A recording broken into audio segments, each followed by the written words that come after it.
யாராலும் அவிழ்க்க முடியாத பூரி ஜெகந்நாதர் கோவில் மர்மங்கள். அறிவியலுக்கே சவால் விடுகின்ற புலப்படாத பல மர்ம முடிச்சுகள் கொண்ட கோவில் தான் பூரி ஜெகந்நாதர் கோவில்தான். இந்த கோவில் சோழ மன்னன் அனந்தவர்மன் சோதங்கதேவன் என்னும் தமிழ் மன்னரால் கட்டப்பட்டது.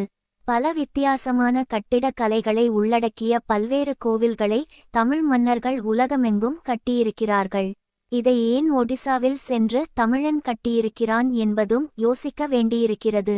மற்ற இந்து கோவில்கள் போல அல்லாமல் இந்த கோவிலில் உள்ள மூலவர் சிலை புனித வேம்பு என்று அழைக்கப்படுகின்ற தாது பிரமத்தால் செய்யப்பட்டது. ஒவ்வொரு 12 ஆண்டுகளுக்கு ஒருமுறையும் அதே மரத்தினால் மீண்டும் மூலவர் சிலை மறுஉருவாக்கம் செய்யப்பட்டு மீண்டும் பிரதிஷ்டை செய்யப்படுகின்றது. இந்த கோவிலின் பிரதானமாக இருப்பது கிருஷ்ணர் தான். அதனால் இங்கு மூலவராக கிருஷ்ணரும் யசோதையும் பலராமனும் இருக்கிறார்கள். இந்த மூவரும் தான் இங்கு பிரதான வழிபாட்டுக்கு உரியவர்களாக இருக்கிறார்கள். அதோடு அறிவியல் விஞ்ஞானிகளாலேயே யூகிக்க முடியாத சில மர்ம முடிச்சுகள் இந்த கோவிலைச் சுற்றிலும் இருக்கின்றன. உலகிலேயே வேறு எந்த கோவிலிலும் இல்லாதபடி இந்த பூரி ஜெகந்நாதர் கோவில் கருவறையில் நிறைய மரத்தாலான சிலைகள் இருக்கின்றன. உலகிலேயே இதுபோன்ற அமைப்பு வேறு எந்த கோவில்களிலும் இல்லை என்று தான் சொல்ல வேண்டும். அதேபோல இந்த மூலவர் சிலைகள் முழுமையடையாத நிலையிலேயே வைக்கப்பட்டிருக்கின்றன. இதற்கான காரணமும் தெரியாமலேயே மர்மமாகவே இருக்கிறது. 12 ஆண்டுகளுக்கு ஒருமுறை இந்த கோவிலில் நவகலே பரா என்ற பெயரில் மிக பிரமாண்டமாக திருவிழா நடத்தப்படும். அதில் ஒவ்வொரு திருவிழாவின் போது இந்த மூலவர் சிலைகள் புதிதாக செய்யப்படுகின்றன. அதற்கான காரணமும் யாருக்கும் தெரியவில்லை.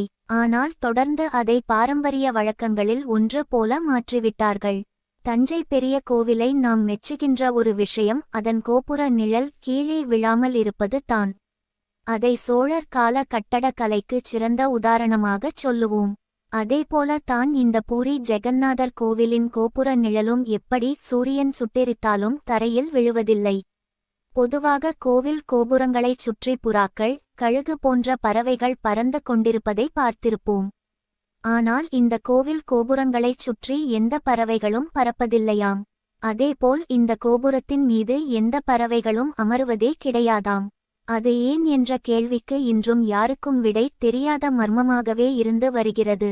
பொதுவாக கொடிகள் காற்று வீசும் திசையை நோக்கி பறக்கும். ஆனால் இந்த கோவில் கொடிமரத்தில் உள்ள கொடி காற்று வீசும் திசைக்கு நேர் எதிர் திசையில் வீசுகிறது. இதை பல இயற்பியலாளர்கள் விஞ்ஞானிகளும் ஆய்வு செய்து பார்த்தும் புரியாத புதிராகவே இருக்கிறது. கடற்கரையை ஒட்டி தான் இந்த கோவில் அமைந்திருக்கிறது.